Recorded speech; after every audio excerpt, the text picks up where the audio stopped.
stood before the mirror in her chambers and tried to remember how to breathe. The reflection that stared back at her was beautiful by any standard in the galaxy.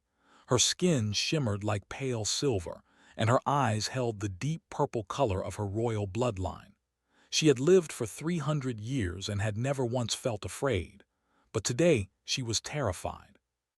Today she would marry a human. The Empire had ruled this sector of space for 10,000 years. Her people were elegant and wise and ancient. They had built cities that floated among the clouds and ships that could cross the galaxy in days. They had watched younger species rise and fall like waves against a shore. And now, because of politics and threats and the endless hunger of war, she would bind herself to a creature that lived less than a century. Her mother, the High Matriarch, had explained the situation with cold precision. The humans had expanded too far and too fast. Their territory now pressed against borders, and neither side could afford a war. The Galactic Assembly had suggested a solution as old as civilization itself: a marriage, a union of blood and promise that would force both species to keep the peace. Had volunteered before her sisters could be chosen.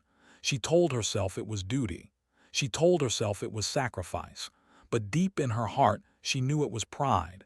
She would not let her sisters see her as weak. She would face this burden and carry it with grace. A soft chime announced a visitor. Her handmaiden entered and bowed low. "Your Highness, the human delegation has arrived. The ceremony will begin within the hour." Nodded and dismissed the servant with a wave of her hand. She took one last look at herself in the mirror.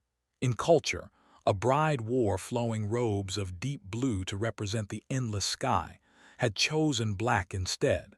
Let the humans see that this was no celebration. This was a funeral for her freedom. The ceremony took place on a neutral station that orbited a dying star. Representatives from a dozen species filled the great hall, their eyes watching with curiosity and suspicion, and something that might have been pity. Walked down the long aisle with her head held high. She did not look at the guests. She looked only at the figure waiting for her at the altar. Daniel Brooks was not what she had expected. She had studied images of humans before this day. She knew they were smaller than, softer in appearance, with skin that came in various shades of brown and pink. She had expected him to look nervous or perhaps aggressive. Humans were known for their emotions, their inability to control the feelings that ruled their short lives. But Daniel stood perfectly still. His hands were clasped behind his back and his posture was straight without being rigid. He wore a simple dark suit that fit him well and his face showed nothing at all. His eyes were a calm shade of brown and when they met hers felt something strange pass between them. Not attraction, not hatred, something she could not name. The officiant spoke words that barely heard. She repeated the vows that had been written by diplomats and lawyers, promises of peace and cooperation that meant nothing to her heart. When the moment came to seal the union, Daniel took her hand with a gentleness that surprised her. His skin was warm, almost hot compared to her own cool flesh. He did not squeeze or grasp. He simply held her hand as if it were something precious. "I know this is not what you wanted," he said quietly, his voice meant only for her ears. "I will do my best to make it bearable." Did not know how to respond. She had prepared herself for arrogance or cruelty or perhaps desperate attempts at charm. She had not prepared for kindness. The reception passed in a blur of formal conversations and forced smiles. Spoke with ambassadors and nobles and tried to ignore the whispers that followed her everywhere. Poor princess, married to a human, what a waste, what a shame. When the evening finally ended, she and Daniel boarded a small transport that would take them to their new home. The border station was called Haven Point, a place built specifically for this purpose. They would live there together for one standard year. If the marriage survived that long, the alliance would be considered official. The transport was silent except for the hum of the engines. Sat on one side of the cabin and Daniel sat on the other. She studied him when she thought he was not looking. He had scars on his hands, she noticed. small white lines that crossed his knuckles and fingers. Scars meant damage. Damage meant violence. What had this human done to earn such marks? "You can ask," Daniel said without looking up. "Whatever you are wondering, I would rather answer questions than have you imagine the worst." Felt her cheeks flush with embarrassment at being caught. "Your hands, the scars, how did you get them?" "I was a Marine before I became a diplomat. I served in conflicts that your empire probably never heard about. Small wars on small worlds that nobody remembers." He finally looked at her, and his eyes held no shame. "I have done things I am not proud of, but I have never hurt anyone who did not try to hurt me first." She did not know if she believed him, but she appreciated that he did not lie or make excuses. Haven Point was smaller than she had expected. Their quarters were comfortable but modest, with separate bedrooms connected by a shared living space. Retreated to her room immediately and began recording her thoughts on a personal device. It was a habit she had maintained for centuries, a way of processing the chaos of life. "Day 1, she spoke softly. "The human is tolerable but unremarkable. He shows more control than I anticipated, but this changes nothing. I am here for duty, not for companionship. I will endure this year and return to my people with the alliance secured. Nothing more." She saved the recording and prepared for sleep. The bed was strange, designed for human comfort rather than preferences, but she was too exhausted to care.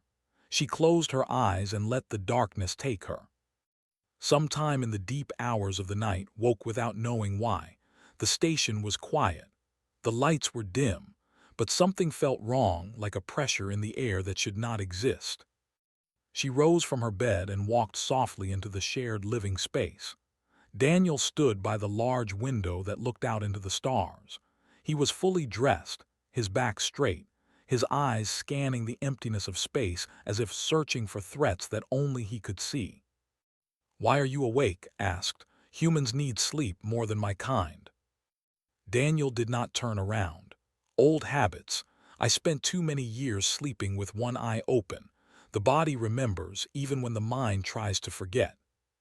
She stood there for a long moment, watching him watch the stars. There was something in his stillness that she did not understand. A weight, a readiness, like a blade resting in its sheath, waiting. "Go back to sleep," he said gently. "Nothing will harm you while I am here." She returned to her room, but she did not sleep for a long time. She lay in the darkness and thought about the strange human she had married. And for the first time, she wondered what secrets hid behind those calm brown eyes. 3 months passed on Haven Point, and found herself growing confused. She had expected the marriage to be a cold arrangement. Two strangers sharing space, counting the days until they could return to their separate lives. She had expected Daniel to be distant or demanding or perhaps simply boring. She had not expected him to be kind. Every morning, she woke to the smell of food cooking in the shared kitchen. Daniel had learned which dishes she preferred and had somehow acquired the ingredients to make them. The first time he served her a plate of steamed grain cakes with sweet nectar sauce, she had stared at him in disbelief. "How do you know this recipe?" she had asked. "I asked your handmaiden before she left. She was happy to share." He had smiled, a small and careful expression. "I thought it might help you feel less far from home." She had eaten the food in silence, unable to find words. No one had ever cooked for her before. In the royal palace, servants prepared every meal. The idea that someone would stand in a kitchen and make food with their own hands, just for her comfort, was something she had never experienced. But the kindness did not stop there. Daniel learned phrases in her language, practicing the difficult sounds until he could speak simple greetings without error. He asked about her family, her childhood, her favorite memories. He listened when she spoke and remembered the details she shared. When she mentioned that she missed the flowers that grew in her mother's garden, he found a way to have seeds delivered to the station. A week later, small purple blooms sat in a pot by her window. It made no sense to her. Humans were supposed to be crude and simple. Everyone in the Empire said so. They were children compared to the ancient, creatures of impulse and violence who would burn themselves out in a few thousand years. But Daniel did not fit this description at all. Her sisters sent messages that made her stomach twist with shame. Lyra, the eldest, wrote with cruel amusement, "How is your pet human behaving? Have you taught him any tricks yet?" The middle sister was more subtle but no less cutting. "Mother says you are adapting well." She almost sounded surprised. "We all expected you to return within the first month." Did not tell them about the flowers or the cooking or the gentle way Daniel spoke to her each evening. They would not understand. They would think she had grown soft, infected by human sentiment. Perhaps she had. The first real test came when a merchant ship was attacked by raiders near the station. The captain sent a distress signal, and Haven Point became the center of a minor diplomatic crisis. Representatives from 3 species gathered to discuss response protocols, and the arguments quickly grew heated. Attended the meeting as a symbol of the alliance, but she had no real authority here. She sat and watched as officials shouted over each other, their voices rising with anger and frustration. The representatives demanded immediate military response. The human delegates urged caution and negotiation, and the mediators tried desperately to keep peace between them. Daniel sat beside her, silent and still. He had not spoken once during the entire meeting, but she noticed that his eyes moved constantly, tracking each speaker, reading the room in a way that reminded her of a hunter watching prey. Then something changed. An official named Lord Vex turned his attention to. He was a minor noble with major ambitions, and he had always resented the royal family. "Perhaps the princess has an opinion," he said, his voice dripping with false respect. "Or has living with a human dulled her mind as well as her bloodline?" The room went quiet. Felt heat rise to her face, a mix of anger and humiliation. She opened her mouth to respond, but before she could speak, she felt something shift beside her. Daniel had not moved. He had not raised his voice or clenched his fists or done anything visible at all. But something in the air had changed. The temperature seemed to drop. The light seemed to dim. And when looked at her husband, she saw that his eyes had gone flat and empty, like windows into a void. Lord Vex stopped speaking. His mouth hung open for a moment, and then he closed it. His face had gone pale, his earlier confidence draining away like water from a broken cup. He mumbled something that might have been an apology and sat down heavily in his chair. The meeting continued, but the tone had shifted. The other officials spoke more carefully now, their eyes flickering toward Daniel with something that looked very much like fear. Later, when they had returned to their quarters, asked the question that burned in her mind. "What did you do in the meeting when that man insulted me? What did you do to him?" Daniel poured himself a glass of water and took a slow sip before answering. "Nothing. I did nothing." "That is not true. I saw his face. He was terrified. Everyone was terrified of you." Daniel set down the glass and turned to face her. His expression was calm, almost sad. "Humans learn early to hide what we are. We smile and shake hands and pretend to be harmless because it makes life easier. But sometimes, when someone threatens something we care about, we stop pretending." He paused. "I just stopped pretending. That is all." Did not understand. She had seen warriors and soldiers from a dozen species. She had watched battles and executions and the brutal machinery of empire. But she had never felt afraid of a single being the way that Lord Vex had been afraid in that moment. That night, she could not sleep. She sat at her personal terminal and searched through databases she had never thought to explore before. She searched for human history, human wars, human nature. And she found references to something called the Extinction Wars that made her blood run cold. The files were classified, sealed by order of the Galactic Assembly. Every time she tried to access them, she received the same message: content restricted by unanimous council vote, access to all non-human species. What had humanity done that required such secrecy?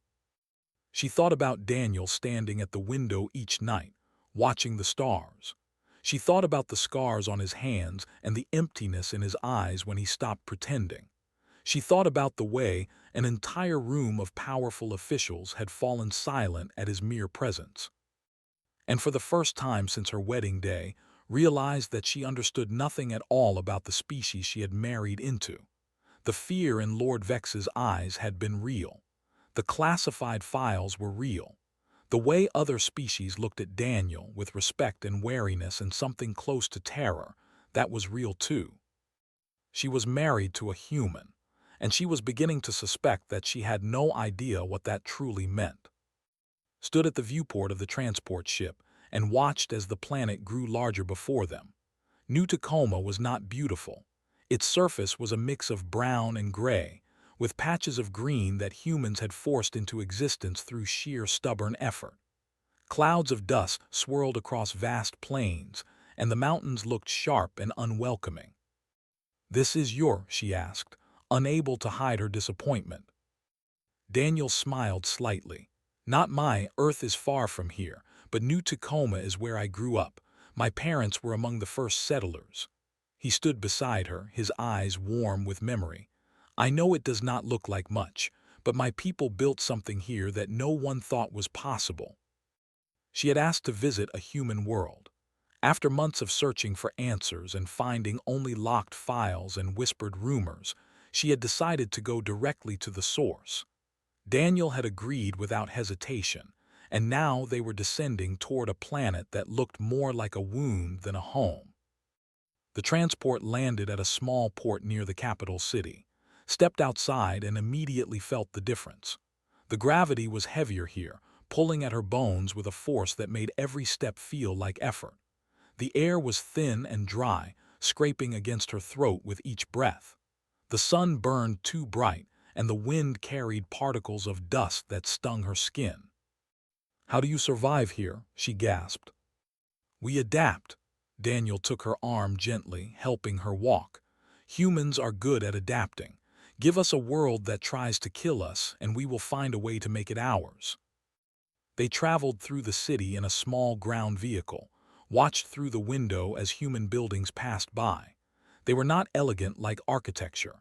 They were simple and sturdy, built for function rather than beauty. But there was something impressive about them nonetheless. Every structure was a statement of defiance against a planet that did not want them here. She saw humans working in fields under the brutal sun. She saw children running through streets, laughing and playing in gravity that would crush a child. She saw old men and women sitting on porches, their faces weathered by decades of harsh wind and harsh light, yet smiling as if they had won some secret victory. "Your people are strange," said quietly. "Yes," Daniel agreed, "we are." They stopped at a small park in the center of the city. A stone monument stood there, surrounded by flowers that someone had planted with obvious care. Names were carved into the stone, thousands of them, arranged in neat rows that stretched far above his head. "What is this?" she asked.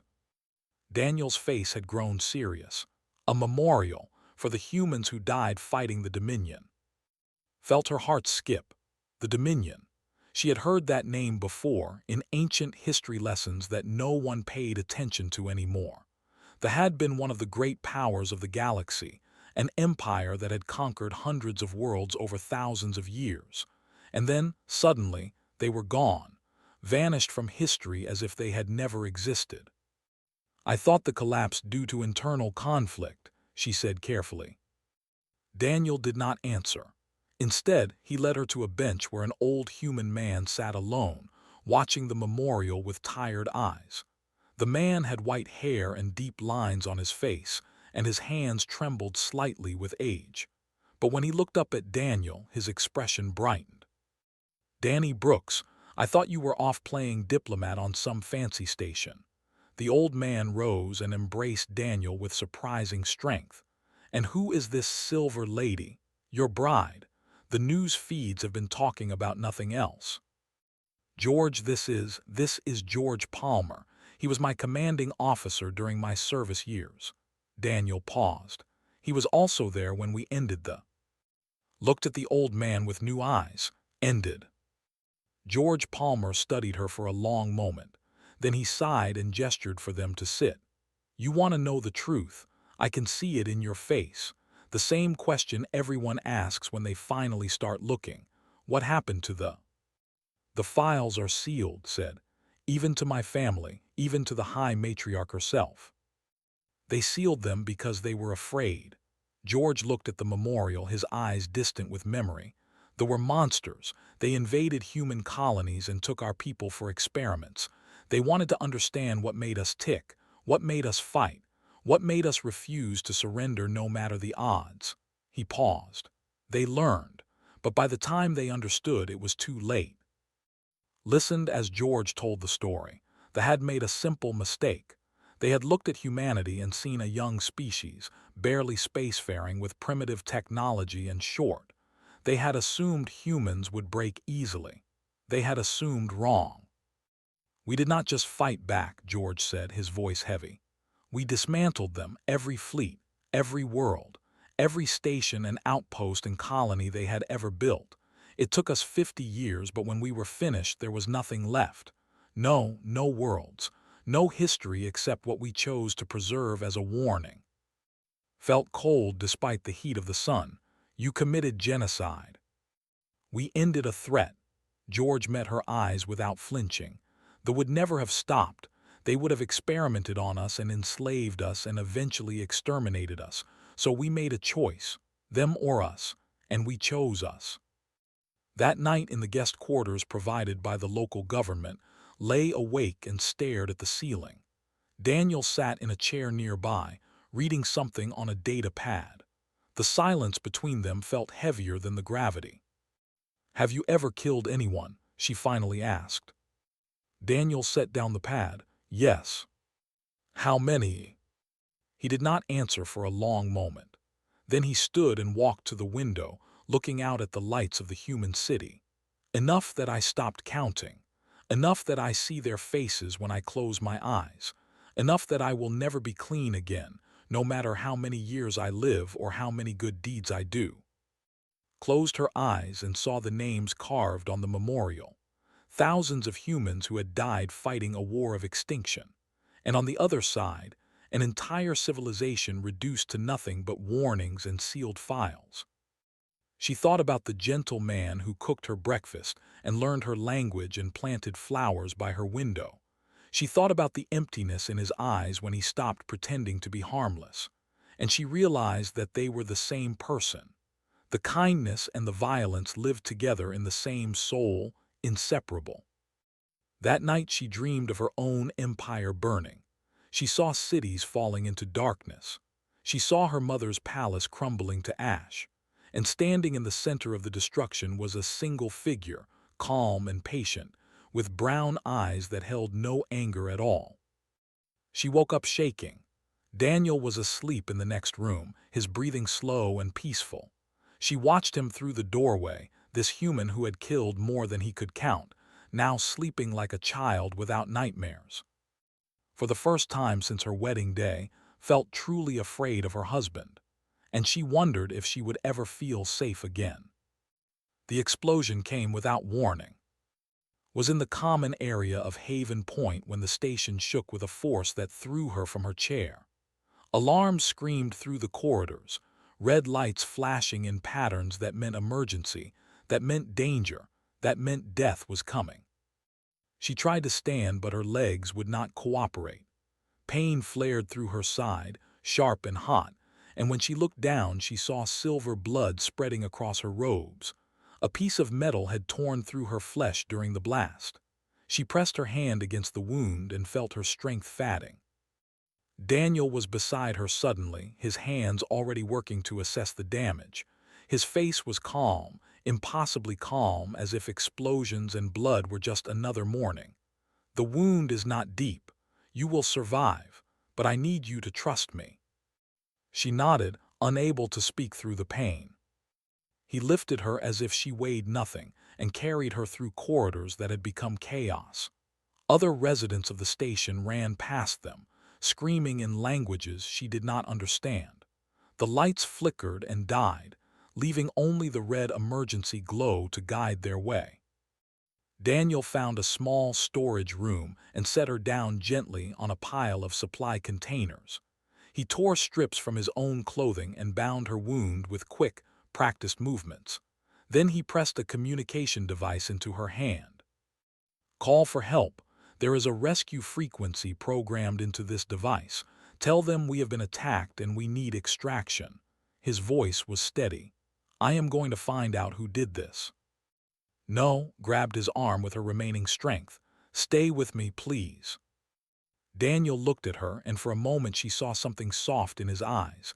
Then it was gone, replaced by something cold and focused and utterly without mercy. There are civilians on this station. Children. If the attackers reach them before security responds, they will die. He gently removed her hand from his arm. I cannot let that happen. He stood and moved toward the door. Then he paused and looked back at her one final time. Stay hidden, stay quiet, and know that I will come back for you. He smiled, a small and sad expression. I always come back. Then he was gone. Made the call. Her voice shook as she reported their location and requested help. The response came quickly. A human ship was already en route, 20 minutes away. She just had to survive for 20 minutes. The storage room had a small security terminal in the corner. She dragged herself toward it, leaving a trail of silver blood on the floor. Her fingers fumbled with the controls until she managed to access the station's internal camera feeds. What she saw made her stop breathing. The attackers were. She recognized their armor, the ceremonial designs of the old noble houses that had opposed the alliance from the beginning. They moved through the station in organized groups, weapons raised, searching for something. Searching for her, she realized. They wanted to kill the princess who had married a human. They wanted to spark a war. She found Daniel on one of the feeds. He was walking down a corridor toward a group of attackers. Just walking, his hands empty at his sides, his posture relaxed as if he were taking a stroll through a garden. The soldiers saw him and raised their weapons. One of them shouted a command to stop. Daniel did not stop. The first soldier fired. The shot missed because Daniel was no longer where he had been. He moved with a speed that eyes could barely follow, closing the distance between himself and the attackers in the time it took her heart to beat twice. Then the violence began. Watched through the grainy camera feed as her husband became something she had never seen before. He did not fight like a warrior, with honor and form and ritual. He did not fight like a soldier, with tactics and positioning and teamwork. He fought like a force of nature, like a storm given human shape, like death itself walking through a corridor of fools who did not understand what they had awakened. He took their weapons from their hands and turned those weapons against them. He broke bones with precise strikes that landed exactly where they would do the most damage. He moved through the group like water through broken stone, always flowing, never stopping, never hesitating. 12 soldiers, trained warriors from noble houses, armed and armored and confident in their superiority. Daniel killed them all in less than 3 minutes. He did not use a gun. He did not make a sound. When it was over, he stood alone in a corridor full of bodies, his breathing slow and controlled, his face empty of any emotion at all. Found another camera feed. More attackers had gathered in the main hall, led by a noble she recognized. Lord, a distant cousin of her mother, had always been vocal about his hatred for the human alliance. He had promised to end it by any means necessary. Now she understood what he had meant. Daniel appeared at the entrance to the hall, turned to face him, surrounded by 24 armed soldiers. One human laughed. You think one human can stop us? We have ruled this sector for 10,000 years. Your kind is nothing but children playing with toys they do not understand. Daniel did not respond. He simply stood there waiting. Kill him, ordered. The soldiers advanced, and Daniel became something else entirely. Could not watch the entire fight. The camera angles shifted and blurred, and her vision was fading from blood loss. But she caught glimpses, a soldier's head snapping backward from an impact she could not see, bodies flying through the air as if thrown by invisible hands, screams that cut off suddenly and permanently. When she managed to focus on the feed again, Daniel was standing in front of. The noble was on his knees, his weapon gone, his face twisted with terror. "Please," whispered, "please, I surrender, take me prisoner, I am worth more alive." Daniel reached down and took by the throat. He lifted the noble off the ground with one hand, holding him up as if he weighed nothing. "You hurt my wife," Daniel said quietly. His voice carried clearly through the camera's audio pickup. "You came to her home. You tried to kill her. You tried to use her death to start a war that would kill millions." Struggled uselessly against the grip. "I was following orders. There are others, bigger powers. I can give you names." Daniel tilted his head slightly, considering. Then he released his grip and let fall to the floor. "Tell your masters what you saw here," Daniel said. "Tell them what happens when humans stop being kind."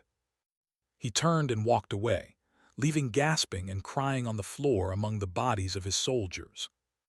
The rescue team found them 20 minutes later, was barely conscious, her blood loss severe but not fatal. Daniel sat beside her, holding her hand, his face calm and gentle once more. There was blood on his clothes that was not his own, but his eyes had returned to their normal warm brown.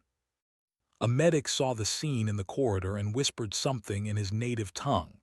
Translator could not process the words, but she caught the tone. It was a prayer. "What did he say?" she asked weakly. The medic looked at Daniel with something like awe. "An old blessing. For those who anger sleeping gods. We say it when we witness something that should not be possible, something that reminds us why we build temples and pray for mercy." Daniel said nothing. He simply held his hand and waited for the medical team to do their work. As they carried her to the rescue ship, looked back at her husband one final time. He was speaking with the security officers, gesturing calmly toward the carnage he had left behind. He looked tired but not troubled. He looked like a man who had done something unpleasant but necessary, like cleaning a wound or pulling a rotten tooth. And she realized that this was who he had always been. The kindness was real. The gentleness was real. But so was this other thing, this capacity for violence that lived inside him like a second heart. He had shown her both faces now. The man who planted flowers and the creature that gods feared. She did not know if she could love him, but she knew she would never forget what she had seen. 3 years had passed since the attack on Haven Point. Stood on the balcony of her new home and watched the sun set over a world that had become more familiar than the palace where she was born. The planet was called Harmony, a neutral territory where humans worked together to build something new.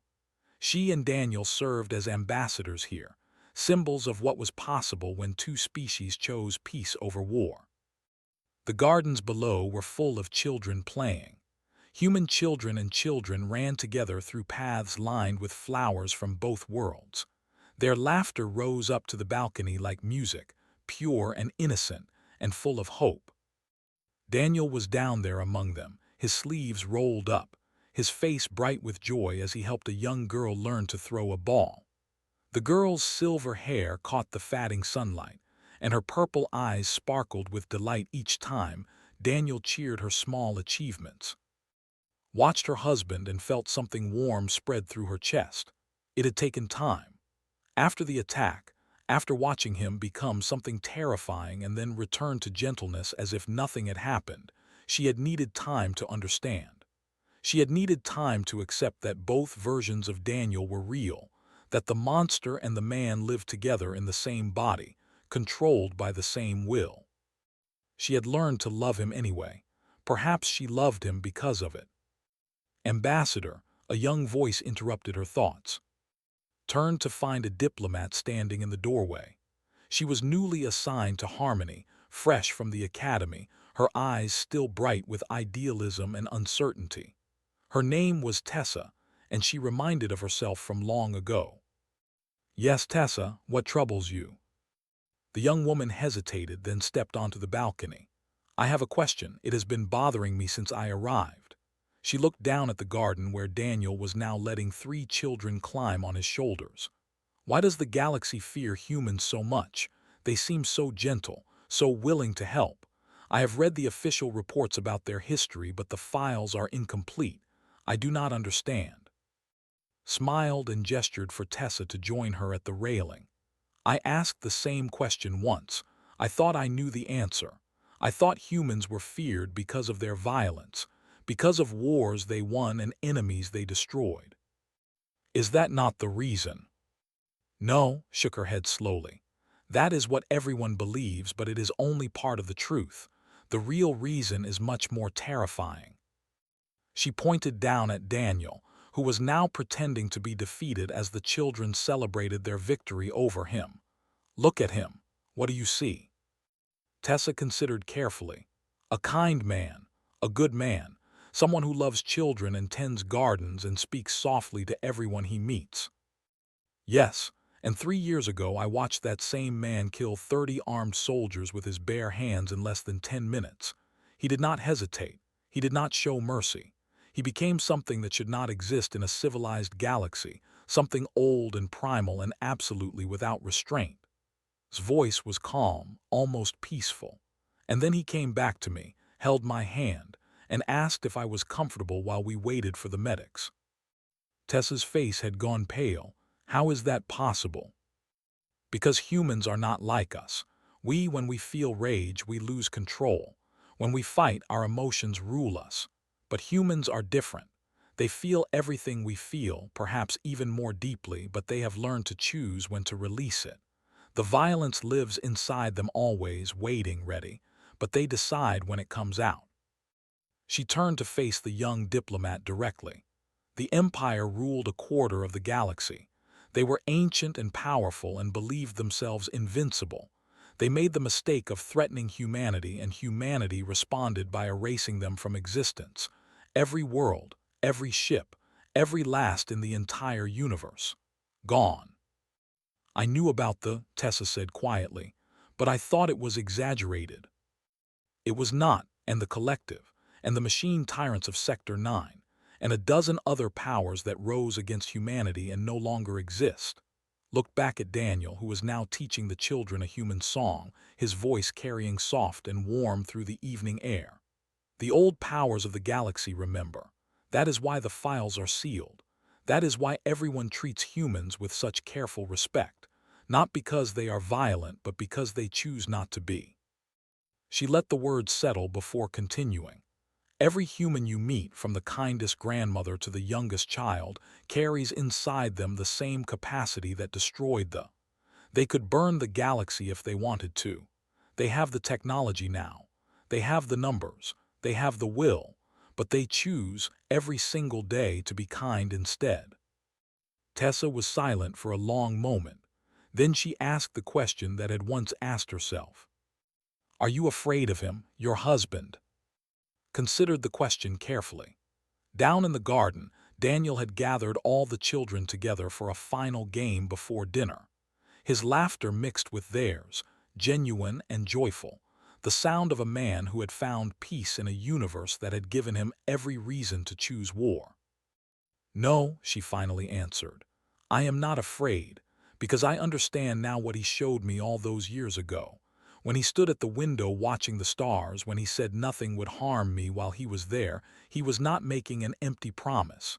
He was telling me exactly what he was, a guardian, a protector, a monster by choice who chose to be gentle for my sake." She felt tears forming in her eyes but did not wipe them away. Humans do not need to be kind. They do not need to build schools and hospitals on worlds they could conquer. They do not need to teach children how to play human games or learn our languages or cook our food. They could rule the galaxy through fear alone, but they choose love instead. They choose connection. They choose to see other species as friends rather than enemies. The sun had nearly set now, painting the sky in shades of orange and purple. Daniel looked up from the garden and saw watching. He smiled and she waved back, her heart full of something she had never expected to feel when she first stood before that mirror on her wedding day. "That is why even the gods fear them," said softly. "Not because humans are the strongest or the most ancient, but because they wake up every morning with the power to destroy everything, and they choose to plant flowers instead. They choose to love instead of hate. They choose peace when war would be so much easier." She turned to Tessa one final time. "I married a human for peace. I stayed because I learned the most terrifying truth in the galaxy." She smiled, and it was the smile of someone who had found exactly where she belonged. Humans do not need to be monsters. They choose not to be. And that choice, made every moment of every day, is the most powerful force in the universe. Tessa nodded slowly, understanding beginning to dawn in her eyes. Left the young diplomat on the balcony and walked down to the garden. Daniel met her at the edge of the flowers, his hand reaching for hers with the same gentle touch she had felt on their wedding day. The children ran past them, laughing and calling out farewells as they headed home for dinner. "You were talking about me," Daniel said, not a question. "I was explaining why even the gods fear your species." He squeezed her hand softly. "And what did you conclude?" Leaned into him, feeling the warmth of his body, the steady beat of his human heart. She thought about the violence she had seen and the kindness she had received. She thought about the monster and the man and how they were the same person, separated only by choice. "I concluded that I am exactly where I am supposed to be," she said, "with exactly who I am supposed to be with."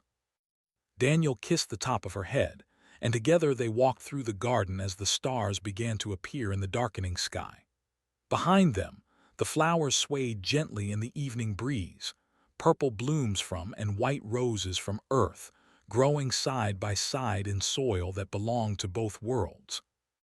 And somewhere in the vast darkness of space, the old powers watched and remembered why they had learned to fear the short-lived creatures from a small blue planet.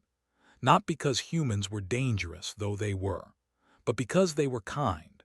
And that kindness, chosen freely in a universe full of cruelty, was the most terrifying thing of all.